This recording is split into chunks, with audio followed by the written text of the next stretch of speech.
Hello and welcome to the next video in this series as we learn Prolog together.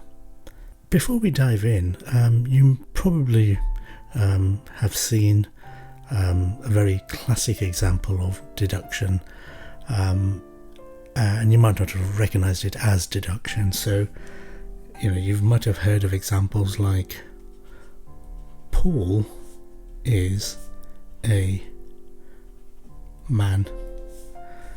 All men are mortal. Therefore, Paul is mortal. So variations of that sort of thing. So we have two facts, two statements which are true. Paul is a man, all men are mortal. Those are taken as the truth. And from those two ground truths, those axioms, we can deduce a new insight. Could call it a new fact, that Paul is mortal. This isn't particularly complicated, but this is a form of deduction where we've used existing facts to create a new one which is true.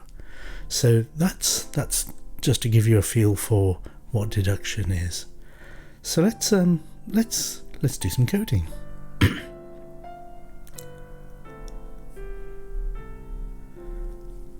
So this is the just as a reminder, we're using the Swish website for SWI Prolog, so we're coding in the web. If you need a reminder of what that's all about and how it works, have a look at the previous videos or the blog, which kind of helps you get started. Now, you will be familiar, I hope, with the first bit of code, because over the last three videos we've talked about creating facts in Prolog's database, and the facts have been about a thing and a property of a thing. So we had things like tasty fruit or hairy cats and dogs. Here we have two facts, and the facts state that there is a thing called a dog and it has a property mammal. There's a thing called a cat and it also has a property called mammal. I'm saying that in a very kind of technical sense. Essentially what we're saying is a cat and a dog are mammals, but I've been reading it in a kind of Prolog sense. Just as a kind of a reminder, cat and dog doesn't really mean anything to Prolog, neither does mammal. We could have written giraffe or banana or hairy or tasty or something else. So we write we name things to be relevant to the problem we're trying to solve. What Prolog cares about is the structure, and as we talked about before, the structure here is that we have a thing and we can wrap it in brackets and associate that with a property.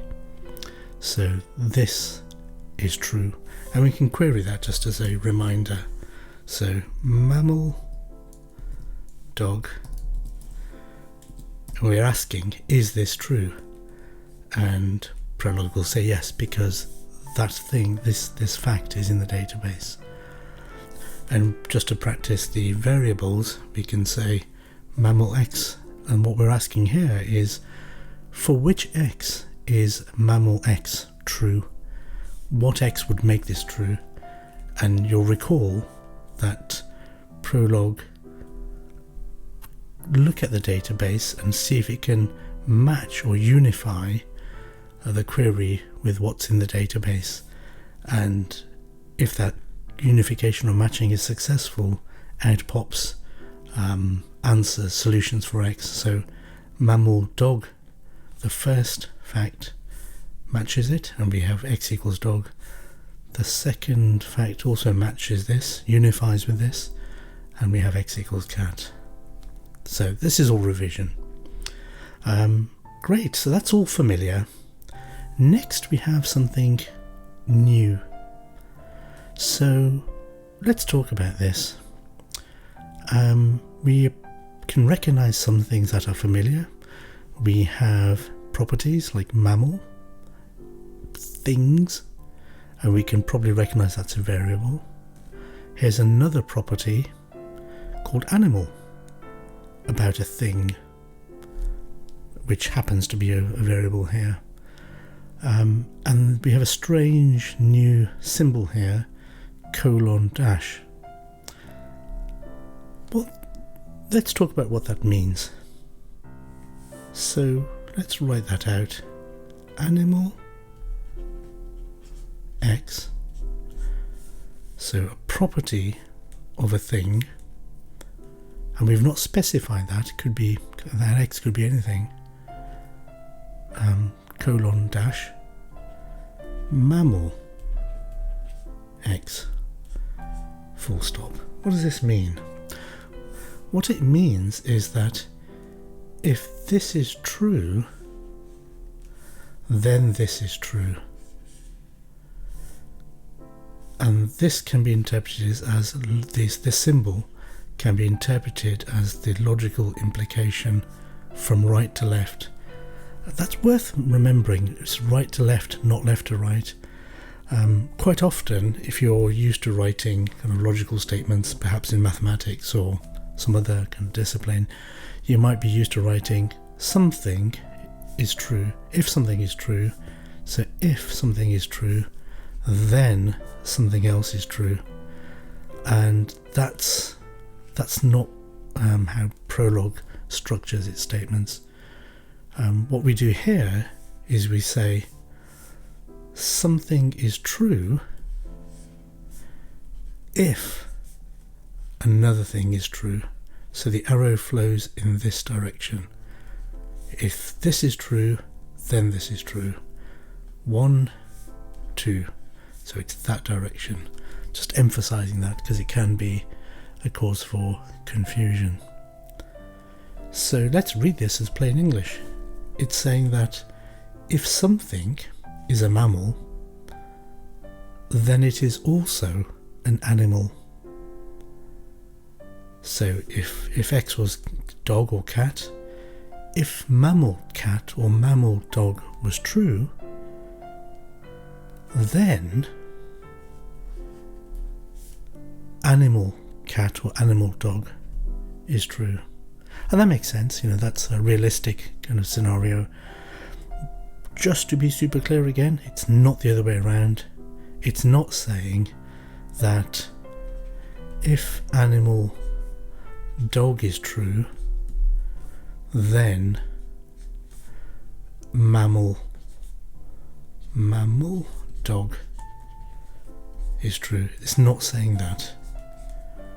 It's the other way around. Which makes sense, particularly when we've got a variable, which means that it could unify with anything. Let's rephrase that, just to go over that again, because it is important.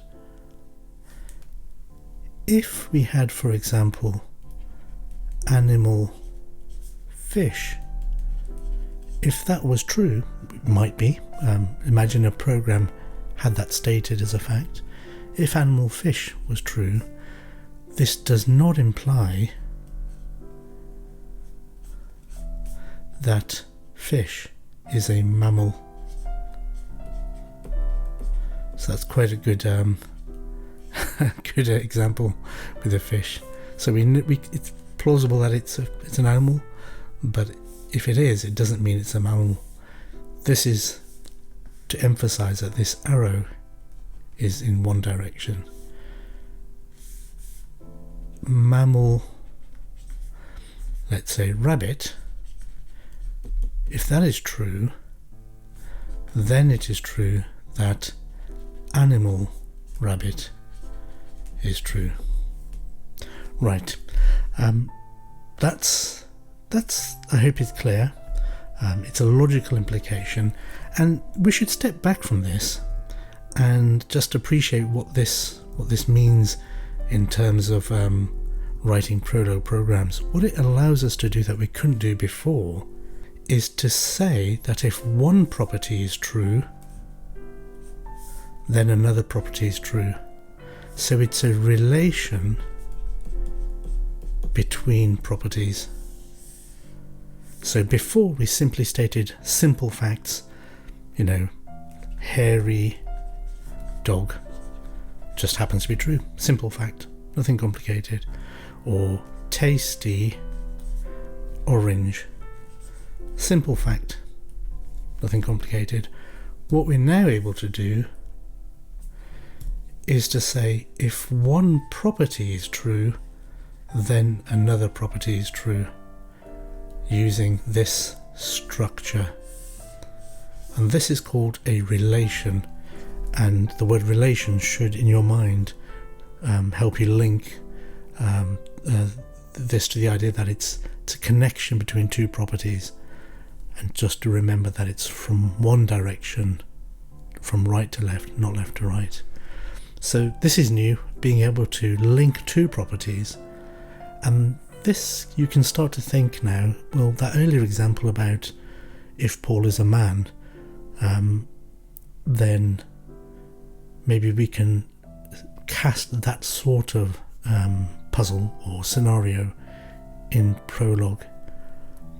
So if someone is a man, then they are mortal. Can you see how that works? In fact, that's probably how you would do it in Prolog.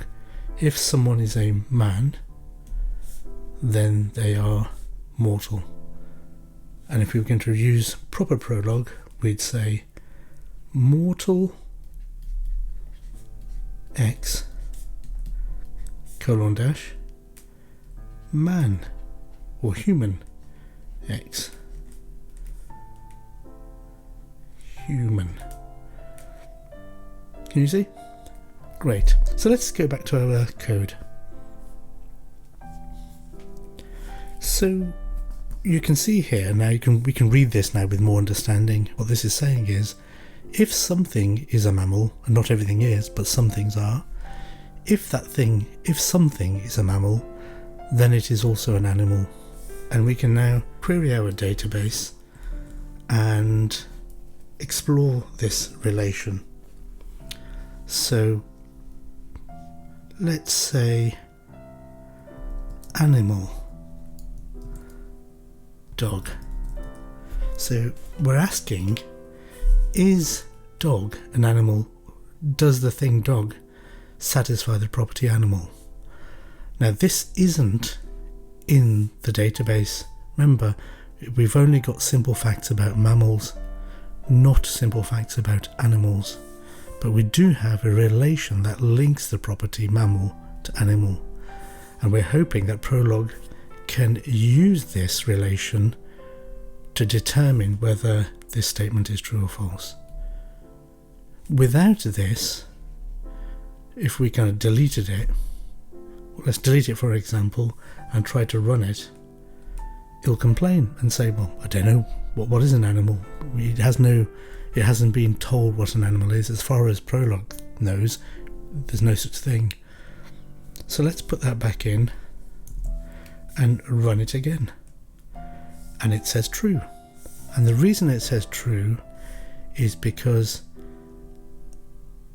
animal dog is true when mammal dog is true.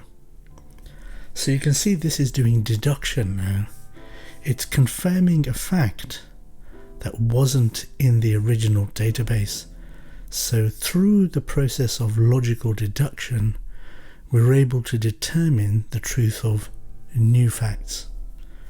Let's try that with cat. Cat. So it's true because so the logical relation is animal cat is true if mammal cat is true. Mammal cat is true because it's in the database. So let's pause there and kind of digest that before we dive into just talking in a little bit more detail about the mechanics of how Prolog does this. So what we've done here is we've just copied and pasted the Prolog program, and you can recognize here the facts and the relation. So the facts are just about mammal dog, mammal cat, and the relation that links two properties, mammal and animal. We're going to just talk through how Prolog will answer the query animal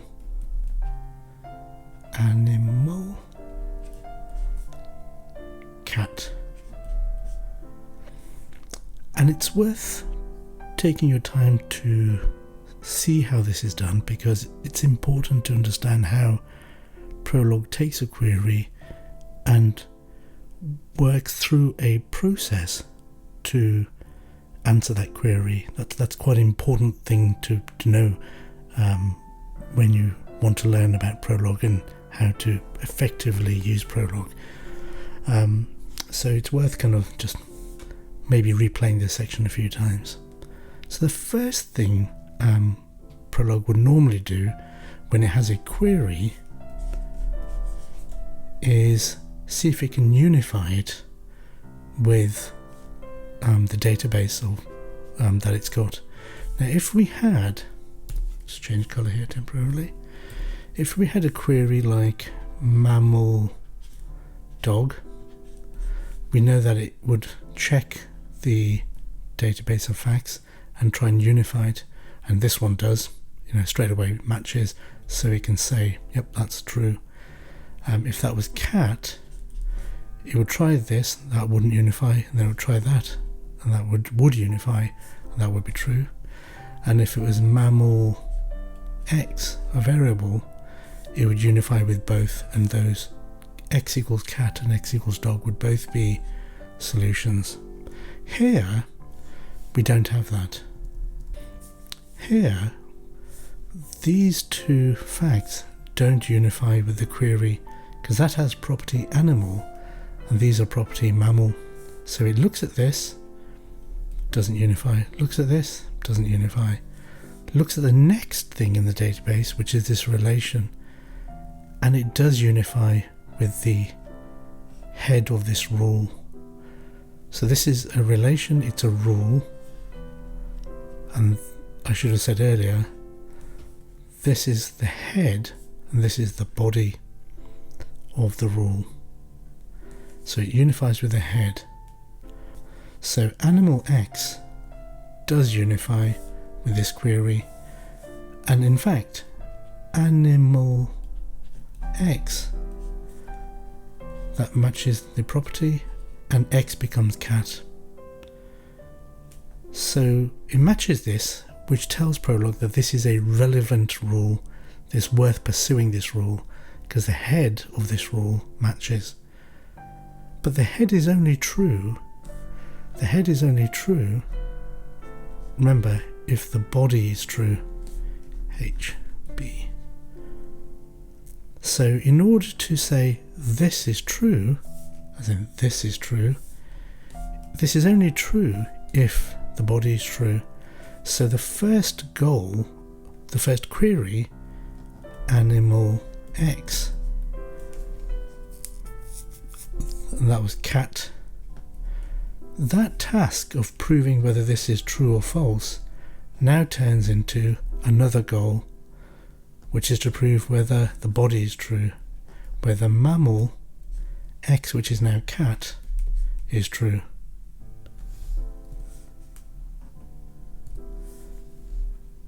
Let's say that again.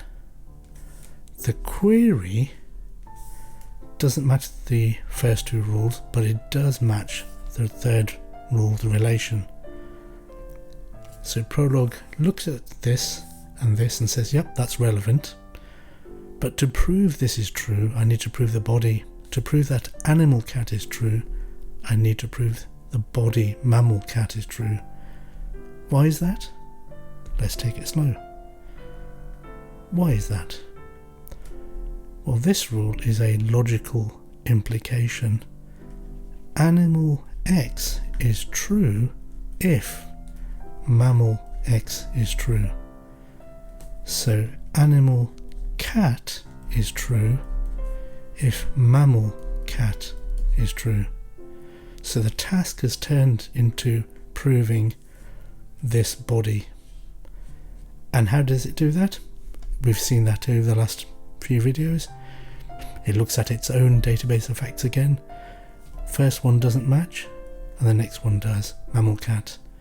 So mammal cat is true, therefore animal cat is true, therefore the query is true. Phew! So that sounds like a lot of work, a lot of thinking, a lot of steps. And on your first watch, or if this is the first time you've seen it explained, you might be thinking, whew, this is too much. But stick with it. It's actually quite simple. There is a lot of words that I've used just to make sure that I've probably explained what's going on. Some of you will see this as entirely natural.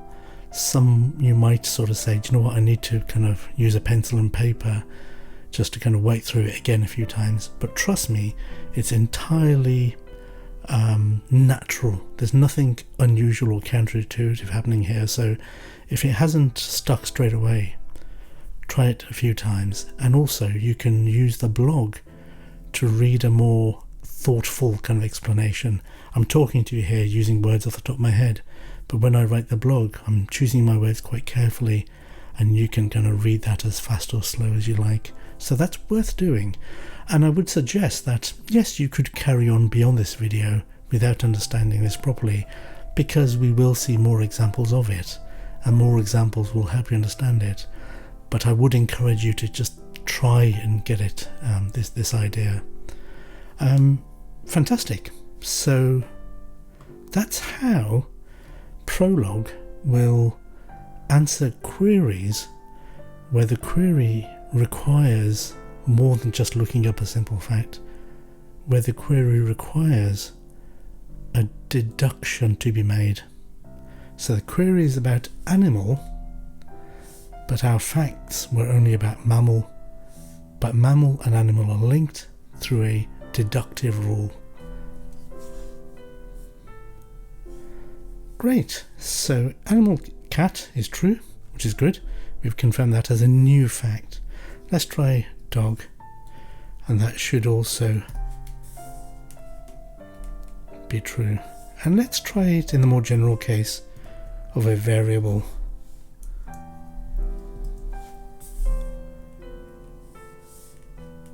And yes, it's found that both cat and dog satisfy the query. So both cat and dog are animals because they are mammals. Let's try fish. And we would expect that to be false.